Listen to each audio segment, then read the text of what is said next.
Praise the Lord. லேவியராகம புஸ்தகம் 26ஆம் அதிகாரம் 13ஆம் வசனம். நீங்கள் எகிப்தியருக்கு அடிமைகளாய் இராதபடிக்கு நான் அவர்கள் தேசத்திலிருந்து உங்களை புறப்பட பண்ணி உங்கள் நுகத்தடிகளை முறித்து உங்களை நிமிர்ந்து நடக்க பண்ணின உங்கள் தேவனாகிய கர்த்தர். நம்மை நிமிர்ந்து நடக்க பண்ணுகிறவர் நம்முடைய ஆண்டவராகிய கர்த்தர். இன்றைக்கு நம்முடைய தலை குனிந்து இருக்கும் என்றால் அந்த குனிந்த தலையை நிமிரச் செய்கிறவர் நம்முடைய ஆண்டவர்.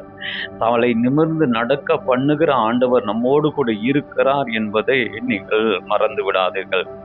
யோவான் எழுதின சுவிசேஷம் 8ஆம் அதிகாரத்தில் 5ஆம் வசனத்திலையும் 6ஆம் வசனத்திலையும் 7ஆம் வசனத்திலும் ஒரு சம்பவம் இருக்கிறது.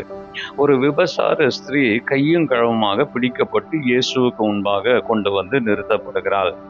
சமுதாயம் அவளை குற்றப்படுத்தி வெட்கப்படுத்தியது. அவள் தலை குனிந்து நின்றாள்.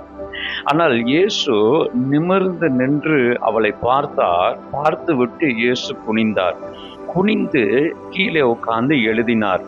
5ஆம் அதிகாரம் 7ஆம் வசனத்திலே குனிந்தவர் மறுபடியும் நிமிர்ந்தார்.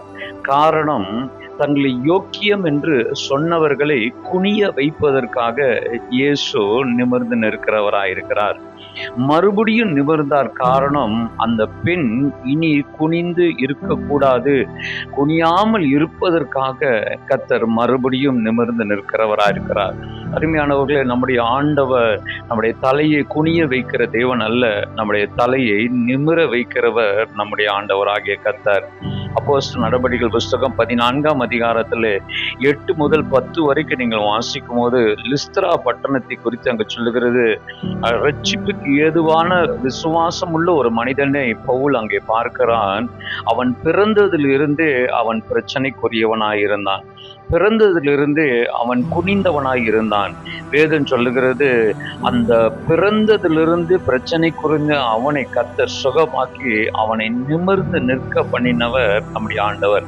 அருமையானவர்களே, நம்முடைய வாழ்க்கையில நீண்ட நாட்களாக குனிந்து போன ஒரு சூழ்நிலை இருக்கும் என்றால், அல்லது பிறந்ததிலிருந்து, அதாவது வெகு நாட்களாகவே நம்மளால நிமிர முடியாத ஒரு பிரச்சனையில் இருப்போம் என்றால், உங்களுடைய ஆண்டவர், என்னுடைய ஆண்டவர் நம்முடைய விசுவாசத்தை பார்த்து நம்மளை எழுந்து நிமிர்ந்து நிற்க செய்கிறவர் நம்முடைய ஆண்டவர்.